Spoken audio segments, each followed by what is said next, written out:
दोस्तों, नमस्कार। मैं आप लोगों का हार्दिक अभिनंदन करता हूं अपने ट्रेडरबाज स्टॉक मार्केट यूट्यूब चैनल में।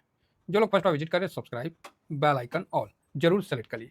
आइए दोस्तों, हम लोग चलते हैं आज के न्यूज़ पे चलने से पहले ये अपना टेलीग्राम है, तो फ्री टेलीग्राम है, जरूर ज्वाइन कर लीजिए। और ये स्विंग का, ये शॉर्ट स्विंग का है। तो जैसा कि हम लोग चल रहे हैं, तो यहाँ एक कुछ अभी न्यूज़ जो है निकल के आई हुई है, तो मैं सोचा क्यों ना एक बार न्यूज़ पे चर्चा कर लें। तो चीन के साथ होगा बहुत अच्छा व्यापार समझौता, टैरिफ विवाद के बीच नरम पड़े ट्रम्प के तेवर।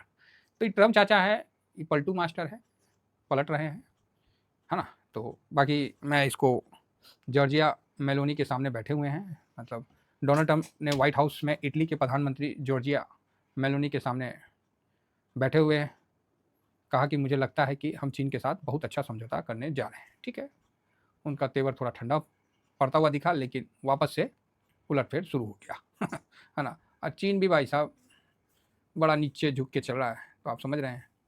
तो ट्रम्प साहब ने बताया है कि अमेरिका ने चीन पर 245% का टैरिफ लगाया हुआ है, और ये जो टैरिफ लगा है ये जवाबी कार्रवाई चीन ने किया है, इसलिए उन्होंने टैरिफ लगाया है। तो भैया अपना वो भी नाक नहीं झुकने देने वाली बात है, चीन को मतलब बोला है कि तो भाई आपने जवाबी कार्रवाई किया है, तो इसलिए बयान में कहा गया कि 75, देखिए यही हो जाता है ना कभी काल ओवर कॉन्फिडेंस, 75 से अधिक देश पहले ही नए व्यापार सौदों पर चर्चा करने के लिए संपर्क कर चुके हैं। ठीक है, परिणाम स्वरूप चीन को छोड़कर।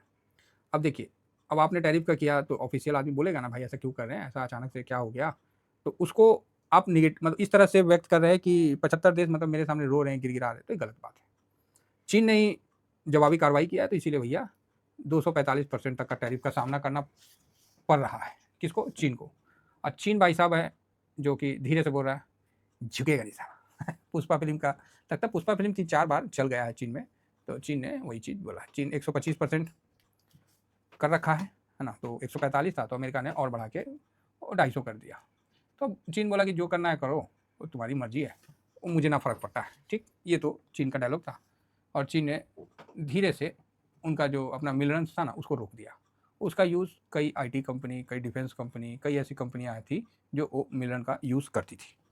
तो अगर आपको लग रहा है कि इसमें भारत को बहुत ज़्यादा बेनिफिट होगा, तो भाई साहब ऐसा नहीं है।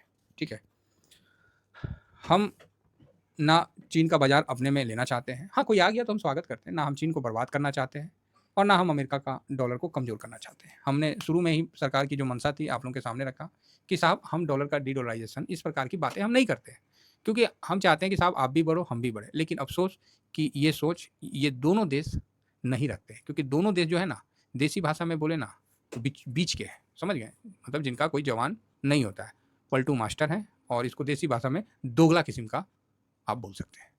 ऐसा कोई सगा नहीं है जिसको अमेरिका और चीन ने ठगा नहीं है। तो भारत को पता है कि ये दोनों कैसे हैं। ठीक है, नो डाउट इन्होंने अपने जो अच्छाई है वो भी जो है कि इन्होंने अपने रिसर्च पे काफ़ी खर्च किया है, काफ़ी जोर किया है, मतलब जैसे कैसे करके भी हर प्रकार से अपने देश को विकसित किया है। इस चीज़ को हम एग्री करते हैं। इसमें चीन भी बहुत अच्छा मेहनत करके आगे बढ़ा है, और अमेरिका भी अपना प्रभुत्व कायम किया है। लेकिन ये दोनों देश भरोसे लायक नहीं है। ठीक है, चलिए अमेरिका में थोड़ा-सा आदमी भरोसा भी करता है, लेकिन चाइना तो बाप रे बाप! क्या बोला जाए, है ना? बाकी ये डिटेल हम आपको दे देंगे, आप उस पे देख लीजिएगा। अब अमेरिका में क्या हुआ, ट्रम्प साहब बोल रहे हैं अपना इंटरनल देखिए, अमेरिका में ट्रम्प साहब अब कैसे घिरने वाले हैं। इंटरनल में उन्होंने बोला कि भाई फेड को, पावेल साहब को कि ए चाचू कम करो रेट, तो ये बोला ऐसी रेट कम कर दें, आपका टैरिफ ऐसी बवाल मचाया हुआ है। ठीक है, ऐसे नहीं अनाप-शनाप काम मत करिए, आप सोच रहे हैं कि अमेरिका को गड्ढा में डाल दें, ऐसा नहीं होगा। हम लोग देखेंगे, डाटा आएगा, फिर हम उसके बाद कोई निर्णय लेंगे। ट्रम्प साहब ने आरोप लगा दिया कि ये जो है ना मिला हुआ है। ट्रम्प साहब क्या बोल दिए हैं, ये फेड साहब जो हैं ये मिलल हैं, इनका कोनो भरोसा नहीं है, ये देश की उन्नति नहीं चाहते हैं, फलाना नहीं चाहते, ठिकाना नहीं चाहते। इस प्रकार की बातें करके उन्होंने अपना बात रखा है, और बोल रहे कि ये देश के लिए सही नहीं है, उचित नहीं है। तो एक न्यूज़ निकल के आ रही है, आप देख सकते हैं कि ट्रम्प टैरिफ लाइव अपडेट है, ट्रम्प प्रशासन फेड चेयर पावेल को हटाने के विकल्प का अध्ययन कर रहा है। ये बहुत बड़ा खबर है, ये खबर बहुत बड़ा है। अगर ये ऐसा करने में सक्सेस हो जाते हैं ना, तो आप मान के चलिए मार्केट क्रैश होने का, वर्ड सुन लीजिए, मार्केट क्रैश होने का चांस बन सकता है। तो आप बोलिएगा तो क्रैश सर, आपके मुंह से क्रैश, हाँ क्रैश का मतलब है 20%। तो आप बोलिए इतना बड़ा, भाई साहब ये बहुत बड़ा बात हो जाएगा। आप ही बताइए, अगर हमारे आरबीआई चीफ मल्होत्रा साहब हैं, उनको अगर सरकार झटके में हटा देती है, तो कितना बड़ा मतलब हो जाएगा और कितना नेगेटिव सेंटिमेंट सब जगह फैल जाएगा। तो अगर ये कदम उठा लेता है ट्रम्प सरकार, ये उठा लेगा, ये बावला है, समझ गए ना, बावला है ये उठा सकता है, हम इस पे भरोसा रखते हैं कि उठा सकता है। तो ऐसे में बहुत मतलब उथल-पुथल मच जाएगा, गोल्ड आसमान छुएगा और हम लोग का भी मार्केट पे असर देखने को मिलेगा। और इस चीज़ का कहीं न कहीं थोड़ा-सा अनुमान मेरे को था, क्योंकि एफआईएस का जो बाइंग है ना, उसमें खासा बढ़ोतरी नहीं दिख रहा था। बाइंग है, लेकिन उस लेवल का नहीं है, जो लेवल होना चाहिए। डरा-डरा बाइंग था। इस चीज़ को मैं आप लोगों को बोला भी था ना कि थोड़ा-सा संभल के, यहाँ एक करेक्शन भी बन सकता है। हाँ, करेक्शन कितना ज़्यादा नहीं, इस लो को तोड़ेगा ये कन्फर्म नहीं है, लेकिन अमेरिका पूरा ही बिखर के रह जाएगा। फिर ट्रम्प साहब के तो हाथ में ना है कि वो चीन से लड़ पाए, ये बात नोट करिए। अब क्या है कि कई बिजनेसमैन जो ट्रम्प के चमचे हैं, वो भी आके बोल रहे हैं कि चीन पे टैरिफ 400% लगा दीजिए, काहे तो माल आना रोक नहीं सकते। तो माल क्यों नहीं आना रोक सकते, बैंड लगा दीजिए। तो पता चला कि चाइना बत्ती बंद कर देगा, है ना, चाइना बत्ती बंद कर देगा, क्योंकि बहुत बड़ा सप्लायर है पूरे वर्ल्ड का ये। तो ये सब चल रहा है। अभी क्या होता है नहीं होता है, क्या ट्रम्प साहब इस पर एक्शन ले लेता, अगर एक्शन हो गया तो बड़ा गिरावट, ठीक है, बड़ा गिरावट। चीन बोला बहुत टैरिफ टैरिफ खेल लिए, अब रुकिए, पहले मिलरन पे किए थे, अब अमेरिका चीन एलएनजी विवाद, टैरिफ लगाए जाने के बाद चीन ने अमेरिका गैस की आयात को रोक दिया। लो एक और झटका, किसको, अमेरिका को। भाई चीन जो है तेल गैस बाहरी मतलब अमेरिका से लेता था, क्योंकि ट्रेड के डिफरेंस को कम किया जा सके, इसलिए वो लेता था। अब वो भी रोक दिया, अब अमेरिका बेच ले भाई, कितना गैस बेचोगे, खपत भी तो होना चाहिए। इसी बीच कुछ न्यूज़ निकल के आ रहा है, जो कि मुझे तो नहीं उतना लग रहा है, फिर भी न्यूज़ आ रहा है, तो मैं सोचा एक बार थोड़ा सा अपडेट हो जाए कि भारतीय मतलब जो सोलर वाली कंपनी है ना, सौर कंपनी को फ़ायदा हो सकता है, जो सोलर पैनल वाली कंपनी को फ़ायदा हो सकता है। लेकिन वो भी तो चाइना से ही उसका प्लेट वगैरह बन के आता है, मतलब भारत भारी मात्रा में एक्सपोर्ट कर सकता है चाइना से लाके, मतलब वही सेंस में कि भारतीय कंपनी को, जिस तरह रूस यूक्रेन का युद्ध हुआ तो भारत ऑयल का एक्सपोर्टर बन गया, ताज्जुब होता है। अब देखिए तेल का नाम पे आता है ना, तो फिर सरकार को हमको बोलना पड़ता है कि सर 60-65 पे चला, अब यो तेल का दाम कम नहीं करिएगा तो कब करिएगा। तो वर्ल्ड में इतनी अशांति है, तो हो सकता है इसके लिए सरकार प्रिपेयर कर रही है कि कहीं क्रूड 110 भी चला जाए तो उसको, अब क्या बोल सकते हैं साहब, सिस्टम के सामने गुहार ही लगा सकते हैं, है ना। तो वही हम गुहार लगा रहे हैं, कोई सुन ले, सरकार को कहीं पसंद आ जाए।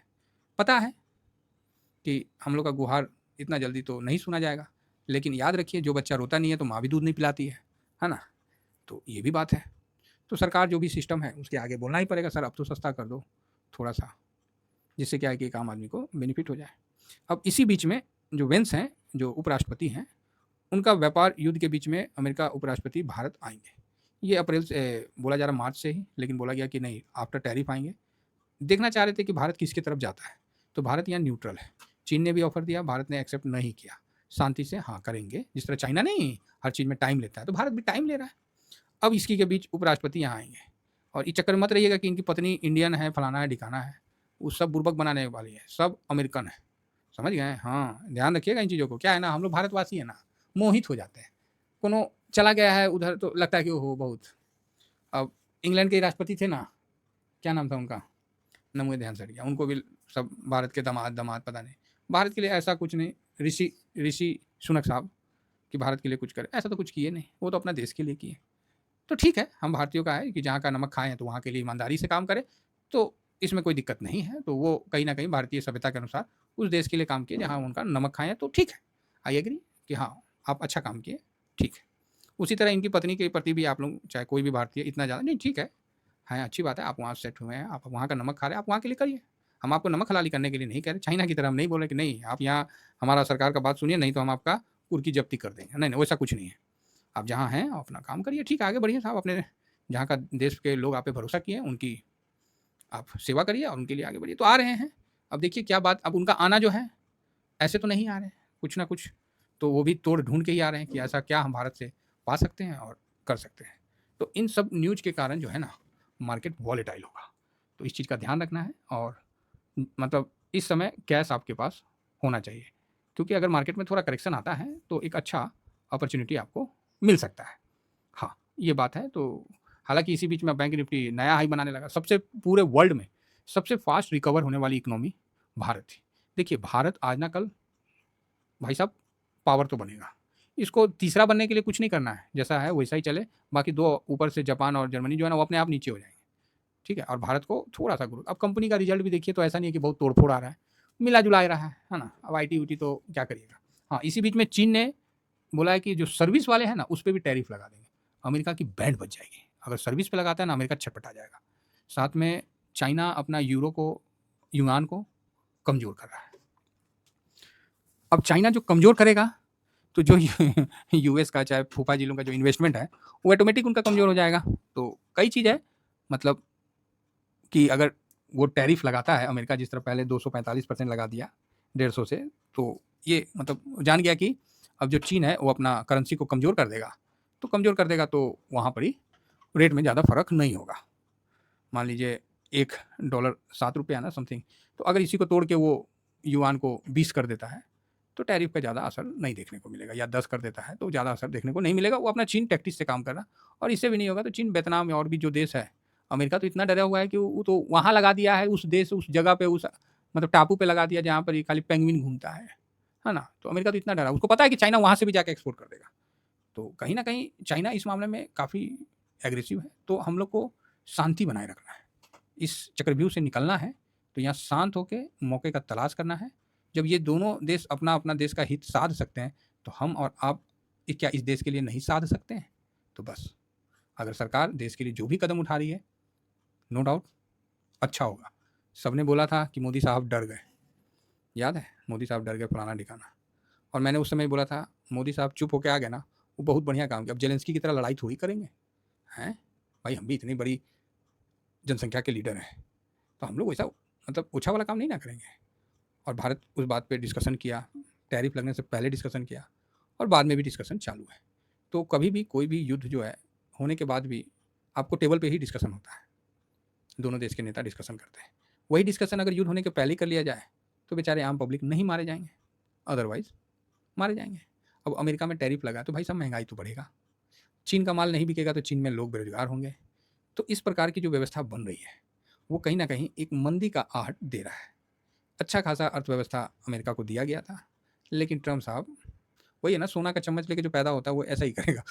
मेरा कहने का मतलब नहीं है, मेरा कहने का ये मतलब है कि आपने तो अमेरिका की अर्थव्यवस्था को नहीं बनाया ना, बस आपका तो लास्ट साल है, आप उस व्यवस्था को थोड़ा अच्छा से करके चलिए। तो नहीं, आप ठीक है, आप अपने देश से जो प्रवासी हैं, चाहे अप्रवासी हैं, उसको बाहर कर रहे हैं, ठीक है, वो एग्री है, होना भी चाहिए। और इससे भारत को भी सीख लेके जो बाहर से म्यांमार, बांग्लादेश, जहाँ से भी हैं, जो भारत में आ रखे हैं, इनको भी आइडेंटिफ़ाई करके इनको भी बाहर धकेलना चाहिए। तो रास्ता तो मिल चुका है, तो काम करना ज़रूरी है। हाँ, बांग्लादेश का भी न्यूज़ आ रहा था कि वो पैं, पैं, पैं, पैं कर रहे थे ना, वो शांत हो गए हैं। रसिया भी उनको समझाया है लंगड़ा हिंदी में कि थोड़ा स्थिर रहो, है ना? और चाइना पे जो बोला था, तो कि चाइना को एंट्री करा देंगे, उनको डाउट हो गया बांग्लादेश को कि पूरा हिंद महासागर बांग्लादेश का है। तो मतलब कई डाउट लेके घूम रहे हैं, तो कोई नहीं, उनका भी डाउट दूर हो जाएगा। तो भारत कई फ्रंट पे, चाइना ने भारत को फँसाने के लिए खोल रखा है। बांग्लादेश हो, यहाँ तक कि नेपाल हो, पाकिस्तान है, तो मतलब इस तरह से कई। तो भारत को सभी मोर्चे पे लड़ के और आगे बढ़ना है, और भारत आगे बढ़ेगा। सही तरीका से साम, दंड, भेद जो भी तरीका हो, भारत को करके आगे बढ़ना है। लेकिन जो अभी अमेरिका और चाइना के बीच में ये जो नया अपडेट निकल रहा है, और अमेरिका कहीं फेड को हटाने का कोशिश किया, तो मार्केट काफ़ी उथल-पुथल होगा। इस चीज़ को नज़र में रखना है। बाकी हम लोग का मार्केट फिलहाल ठीक है। हम गिरेंगे, ऐसा नहीं है कि हम नहीं गिरेंगे। अगर अमेरिका 20% गिरता है, तो हम भी 5-7% तो ज़रूर गिरेंगे। तो चलिए, फिलहाल ऐसा कुछ ना हो तो ही अच्छा है। इतना ही कहकर अपनी वाणी को मैं विराम देता हूँ। Thank you very much. जय हिंद, जय भारत।